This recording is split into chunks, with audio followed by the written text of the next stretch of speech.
देखने आया था।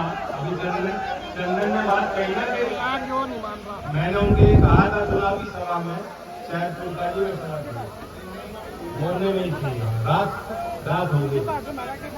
मैंने यही कहा था कि जो इतना मासूम का चेहरा है, अब आपने जिता भी दिया, तो मेरी जिम्मेदारी बनती थी कि जब आपने जिता दिया, इतने भारी मतों से जिताया है और कुछ वक्त भी बीत गया, तो मैं आके आपसे भी पूछूंगा कि मासूम है कि नहीं है ना? भी मासूम गिरा तो नहीं?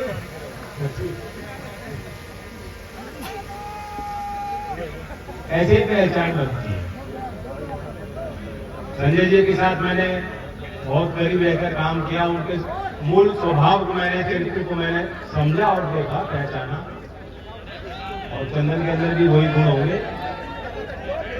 मेरे लिए बहुत बड़ा सौभाग्य है कि आज त्योहार के दिन मुझे आपको राम राम कहने का और आपके आगे अपने हाथ जोड़ने का मौका मिल रहा है। एक बिजली का करंट सा दौड़ता है मेरे अंदर, शरीर के अंदर, जब इस तरह से आप एक दृश्य आपने तैयार किया, अपने ताकत का प्रदर्शन किया। आज धनतेरस है, लेकिन मैं जानता हूं आप में से कोई भी गिन्नी या साड़ी खरीदने जाने वाला नहीं था, क्योंकि वो नहीं, कहां से खरीदोगे? खरीदारी तो तब होगी जब भविष्य को लेकर एक सुकून हो, एक विश्वास हो कि हाँ, आने वाले दिनों में हमारी माली स्थिति, हालात अच्छे होंगे या सुधरेंगे। लेकिन ऐसा आज कोई मानता नहीं है। देश में मध्यम वर्ग, शहर में रहने वाले लोग, कर्मचारी, और उसके नीचे आप जाके देखोगे कि जो मजदूरी कर रहा है, जो खेती कर रहा है, जो कारीगर है, जो बुनकर है, उन्हें तो कतई विश्वास नहीं कि आगे क्या होगा। और इसलिए हम ये देखते हैं कि हमारे इस क्षेत्र में, जहां आर्य समाज एक सामाजिक आंदोलन के तौर पर आप लोगों ने अपनाया, आज इस क्षेत्र में अफसोस की बात है कि शराब का चलन बढ़ गया है, ड्रग्स का चलन बढ़ गया है, क्योंकि हर एक आदमी, हर एक नौजवान घिरा हुआ है अपनी चिंताओं में। अब वो क्यों कल परसों की कैसे फिक्र करे जब उसे कोई विश्वास नहीं कि कुछ होगा? अगर कुछ होगा नहीं तो मायूसी के अंधेरे में, उस कुएं में अपने आप को पाता, कैसे उससे बाहर निकले, कैसे उस चक्रव्यूह को वो व्यक्ति तोड़ेगा। तो बहुत कठिन दिन है हम सब के लिए, और एक ही काम हम कर सकते हैं कि एक दूसरे का सहारा बने रहें। और आज आपने करके दिखाया। मैं भोपाल मोड़ से, उस ऐतिहासिक मोड़ से हम लोग ट्रैक्टर की सवारी करके आ रहे हैं, ट्रॉली पे हम लोग सारे विधायक बैठे थे, और आज इतने ट्रैक्टर और इतनी ट्रॉलियां हमारे साथ चल रही थी कि लखनऊ से योगी जी ने जो बेतुका आदेश दिया, किसान के वाहन सीज करो, किसान पे 10,000 का जुर्माना लगाओ, अगर ट्रॉली पे, ट्रैक्टर पे सवारी जाएगी तो दंड मिलेगा। ये आदेश किसने दिया? योगी जी ने दिया लखनऊ से। आज आपके ट्रैक्टर और ट्रॉली और हम सबको देखकर वहां मुख्यमंत्री योगी जी का माथा गर्म हो रहा होगा। मैं बधाई देता हूं। आपकी गर्मी निकली नहीं और आज उनको गर्म कर दिया आपने लखनऊ में बैठे बैठे। यही अंदाज है। वाह मेरे शेरों, अगर मुजफ्फरनगर जिले का आदमी टक्कर लेगा नहीं, हम नहीं देखते कौन सी बड़ी ताकत है, बहुमत की सरकार है, अल्पमत की सरकार है या नहीं, हमें इस बात की फिक्र नहीं।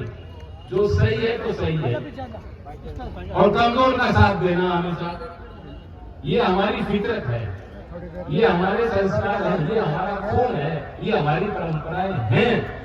और आज भी आपने कर दिखाया। अभी कोई माहौल नहीं राजनीतिक, कोई सवाल नहीं कर रहा। ये तो सम्मेलन नहीं, आपने इसे सभा में तब्दील कर दिया। लेकिन आज के समय त्योहारों के बीच कोई राजनीतिक पार्टी इस तरह की सभा कर रही उत्तर प्रदेश में कोई नहीं कर रहा। और लोग विश्लेषण करेंगे कि क्या हो गया, एकदम किसान क्यों खड़े हो गए, ये क्या बात थी, क्या समस्या थी, हम किसान हैं, हम खुद अपनी लकीर बनाते हैं और खुद लकीर तोड़ते हैं। कब किसान उठ जाएगा, क्रांति के स्वर लेकर चल पड़ेगा, ये और कोई बता नहीं सकता। हमें किसी तीसरे की जरूरत नहीं, हम अपने आप में ही जो है बहुत बड़ी सोच है, ताकत। तो उस ताकत को मैं सलाम करता हूं। और धनतेरस में मैं और क्या कमाई कर सकता हूं, यही तो मेरी पूंजी होगी। आप यहां क्यों आए? प्यार में आए और एक विश्वास के साथ आए। प्यार तो प्यार होता है, लेकिन प्यार से भी बड़ा मेरे लिए वो आपका विश्वास है, क्योंकि वो विश्वास अकेले मैंने नहीं बनाया, वो पुराना चला आ रहा है। कुछ हमारे टोपी वाले जो बैठे हैं, पगड़ी वाले, ये मानते हैं कि चौधरी चरण सिंह जी का नाम लिया गया मंच से तो हमारी बात होगी।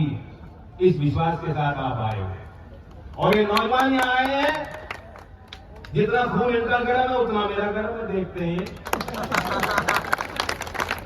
ये भी नहीं रुकने वाले, मैं भी नहीं रुकने वाला। इन्हें विश्वास है कि अगर लोकदल का मंच चलेगा, हम वहां खड़े होंगे तो कुछ बात बनेगी। मेरे लिए विश्वास ही मेरी पूंजी है, यही हमारी ताकत है। प्यार तो बना रहेगा, प्यार तो कोई खराब कर नहीं सकता। जो सच्चा प्यार होता है कभी खंडित नहीं होता। लेकिन मेरा ये संकल्प रहेगा, हमारे सभी विधायकों की जिम्मेदारी है, पदाधिकारियों की जिम्मेदारी है कि ये विश्वास कभी कमजोर ना हो। जय चौधरी जिंदाबाद। अब समस्या पे आओ कि हम क्यों कर रहे हैं सम्मेलन?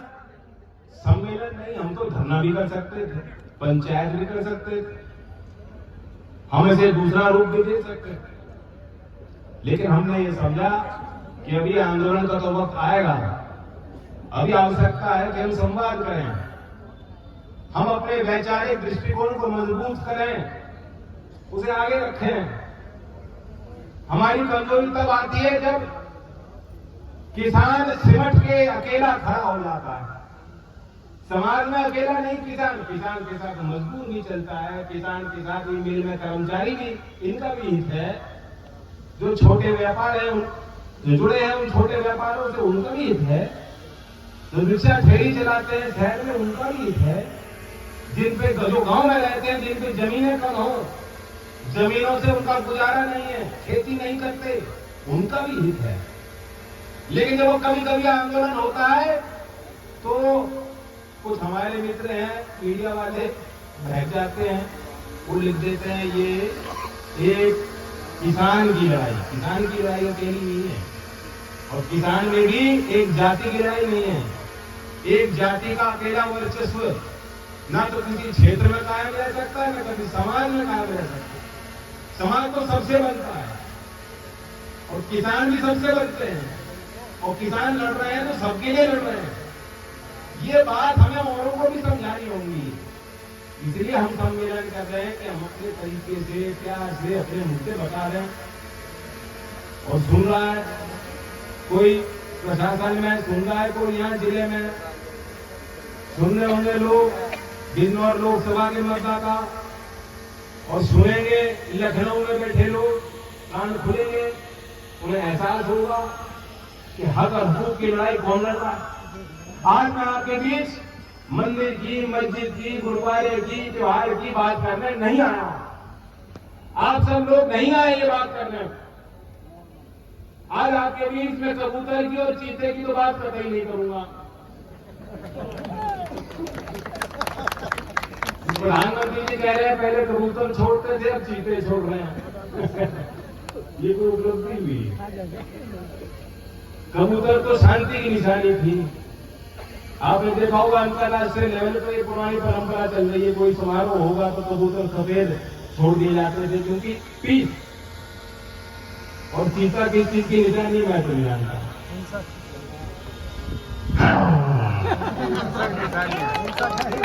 अरे बेचारे चीते तो बिल्ली की तरह है, ये तो बिल्ली की तरह है, शेर की तरह आवाज नहीं निकालते।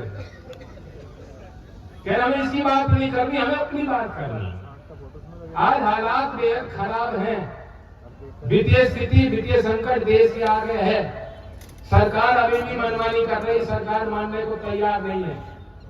हमारे फॉरेन रिजर्व्स धड़ाम से गिर रहे हैं। वही रुपया जिसको लेकर हमारे प्रधानमंत्री जब विपक्ष में बैठे थे तो प्रधानमंत्री को घेरने का काम करते थे, अब आंख मीच के दूसरी ओर देख रहे हैं। और किसान की स्थिति इतनी खराब है कि उस कर्ज में डूबा जा रहा है। 2019 में NSO, नेशनल स्टैटिस्टिकल ऑर्गेनाइजेशन ने एक रिपोर्ट निकाली थी।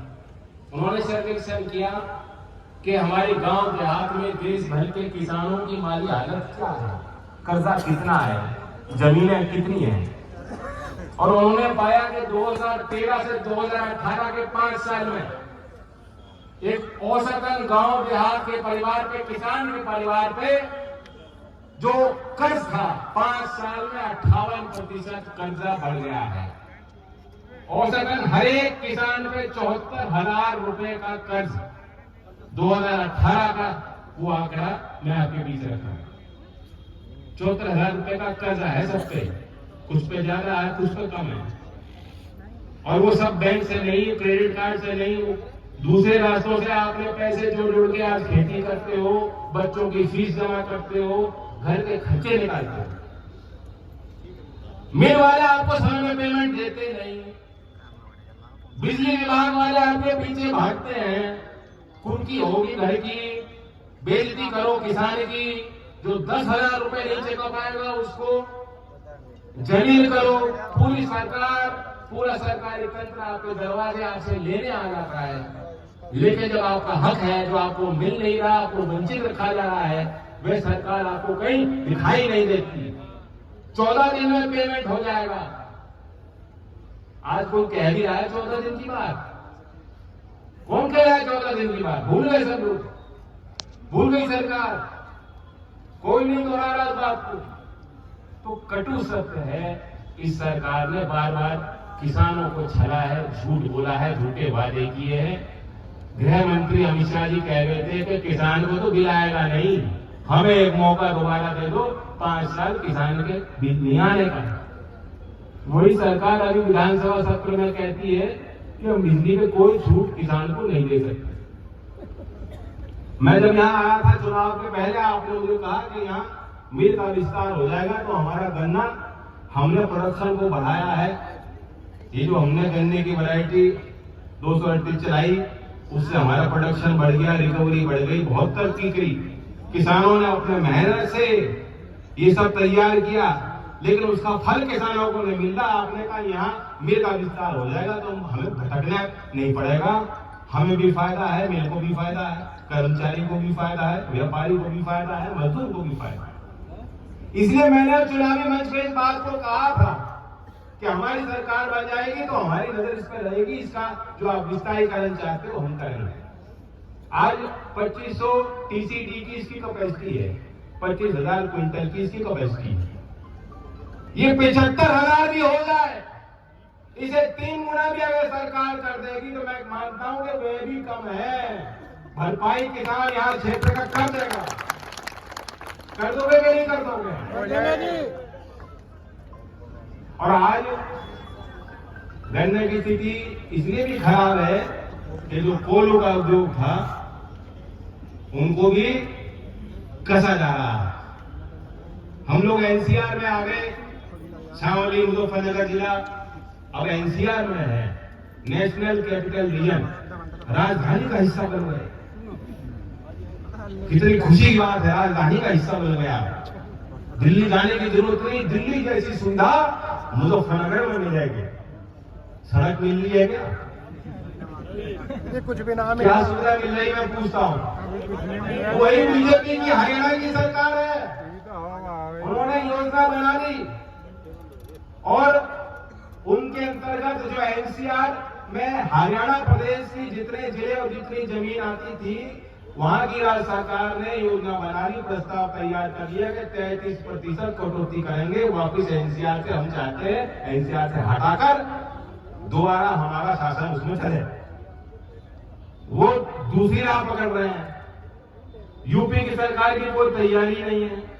और मैं बता रहा हूं कि हम लोग क्यों इस मांग को उठा सकते हैं। उठाना चाहिए। ट्रैक्टर चलाओगे तो दिक्कत। लाभ क्या है एनसीआर बनाने का?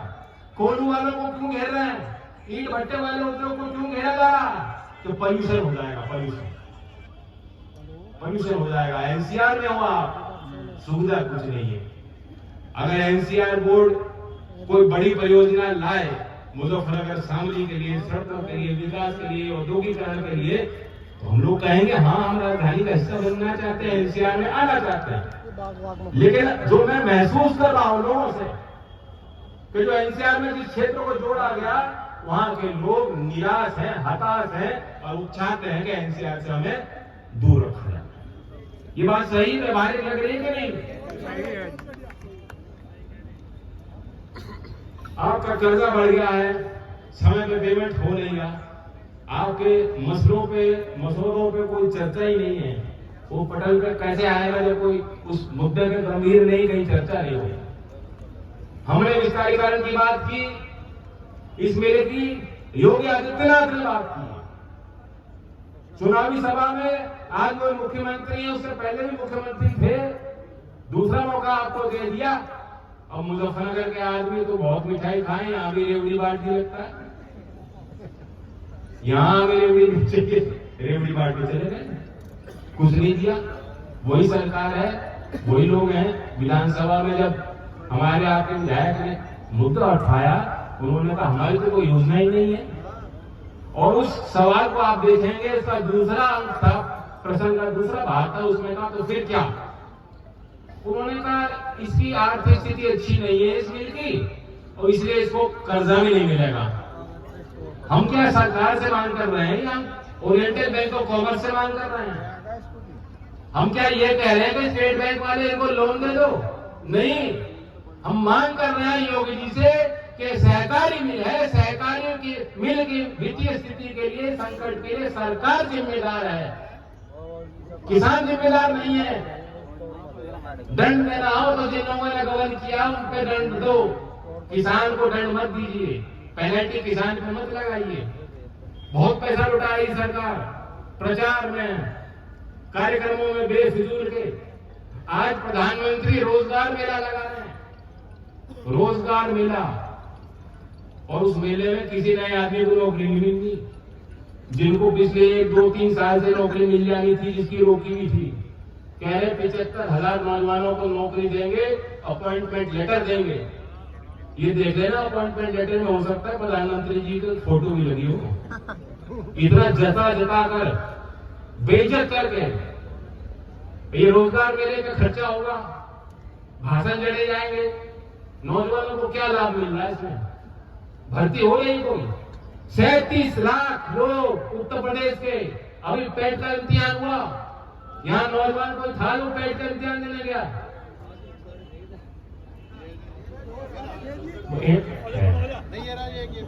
कोई सुविधा नहीं।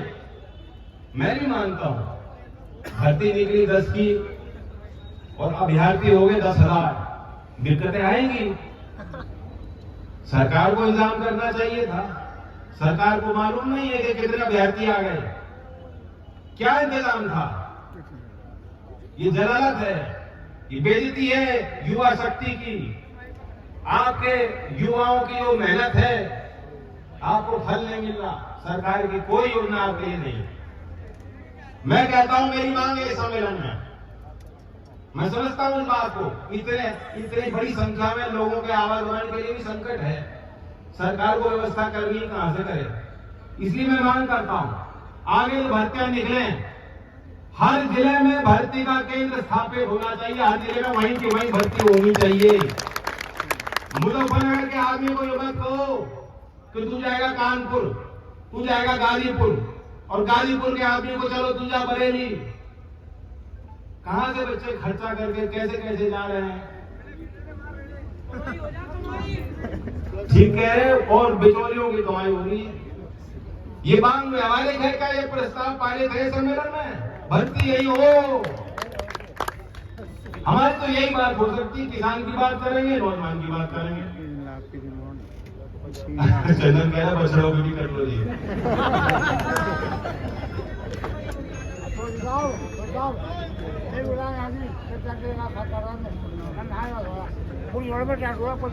बस सुन लो भाई, सुन लो।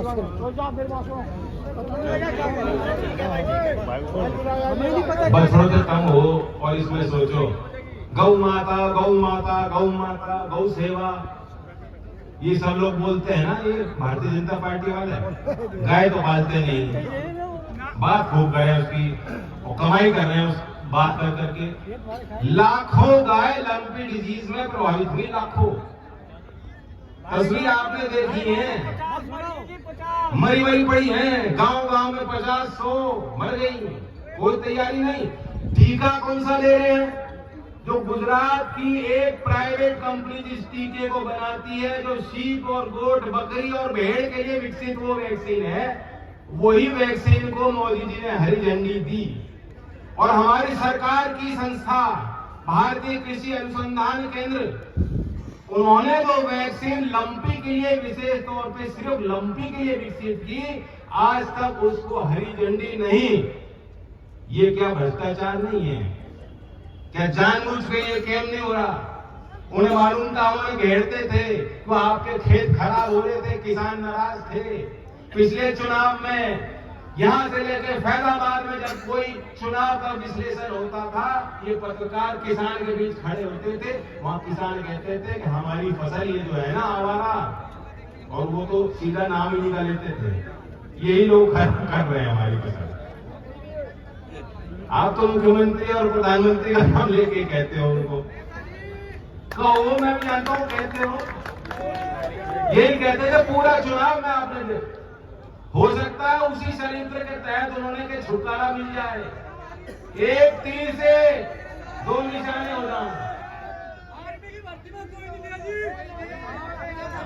ये भी दुखद विषय नहीं, भर्ती जहां तक हो जाओ, प्रयास करो। मैं तो ये कहूंगा हमारी सरकार बना दो, केंद्र में इतनी सी भी ताकत हमारी बन जाएगी उस सरकार में, तो मेरा वादा है कि जिन अग्निवीरों की भी नौकरी आज लग रही, उन नौकरी को भी पक्का कराएंगे। मैं यहाँ से कपसार जाऊंगा, वहां एक विक्रांत नौजवान जो अग्निवीर के लिए तैयारी में जुटा था, वहां गया। सरदना क्षेत्र का गांव है विक्रांत, उस नौजवान की बात मैं कहना चाहता हूं, उस पर प्रकाश डालना चाहता हूं, उसके परिवार की पीड़ा को यहाँ बयान करना चाहता हूं। उसने आत्महत्या कर ली, वह टूट गया। हो सकता था उसने कुछ सोचा हो अपने लिए, अपने घर परिवार के लिए मेहनत करता होगा। मैं इस सभा के बाद, इस सम्मेलन के बाद उस परिवार से मिलने जा रहा हूँ, और ऐसे नौजवानों के इस दर्द को आगे हमें इस पर प्रकाश डाल के सरकार को घेरना हो। मैं अपने एक पड़ोसी राज्य की बात भी करना चाहता हूं, जहां की सरकार आज आपको तंग कर रही है, हमारे प्रदेश के किसानों। आप अपना धान लेके हरियाणा जाना चाहते हो, पहले भी जाते रहे हो, वहां मंडियां व्यवस्थित हैं, खरीदारी हो जाती है, भाव मिल जाता है, किसान को सुविधा मिल जाती है। या तो ऐसी सुविधा यूपी की सरकार भारतीय जनता पार्टी के हमें यहाँ दे दे, बताओ यहाँ मंडियां विकसित हो जाओ तो हम यहीं बेचें। हम क्यों चाहेंगे ज्यादा लागत लगा के हम दूर जाएं? लेकिन मजबूरी में जो उत्तर प्रदेश का किसान हरियाणा में जाकर अपनी फसल को बेचना चाहता है, उसे रोका जा रहा है। रोका जा रहा है ना? कोई लोग मोदी जी क्या कहते हैं, 3 कानून हम लाए हैं, 3 कानून हम लाए हैं, बहुत बड़ा परिवर्तन किसान के हित में है। आप ही को उल्टा समझा रहे थे, किसान भाई समझ नहीं पा रहे। और क्या बात थी, 1 इंडिया 1 एग्रीकल्चर मार्केट। भैया ये तो पहले से ही नियम था, पहले से कानून में प्रावधान है, पहले से किसान का अधिकार है। इस देश में कहीं जाके आप चाहो अपनी फसल बेच सकते हो, कोई कानूनी प्रावधान नहीं है कि कोई सरकार आपको रोक दे। कानून आपने स्वीकारे नहीं, आंदोलन आपने किया, उस आंदोलन की सजा आज वहां खट्टर साहब दे रहे हैं। खट्टर साहब के लिए भी वहां नाम बहुत विकसित है, खट्टर खट्टर खट्टर ऐसे भी बोलते हैं। मुझसे कि वो बहुत सारी बात सुर्खियों में आ जाओगे, समझ गए सारे में। मैं उनको भी चेताना चाहता हूँ। चौधरी अजीत सिंह जी, मुझे याद है एक बार मथुरा में रोक लगी थी और खुद ट्रैक्टर पे लेके किसान की फसल को वहाँ पलवल होटल की मंडी में वो ले गए। और मैं चेताना चाहता हूँ, अगर सरकार यूं ही किसानों को रोकेगी, आज ट्रैक्टर ट्रॉली में जिस तरह से जुलूस हम यहाँ लेके गए हैं, किसान की फसल लेके वहां जाएंगे, देखते हैं कौन रोकता है।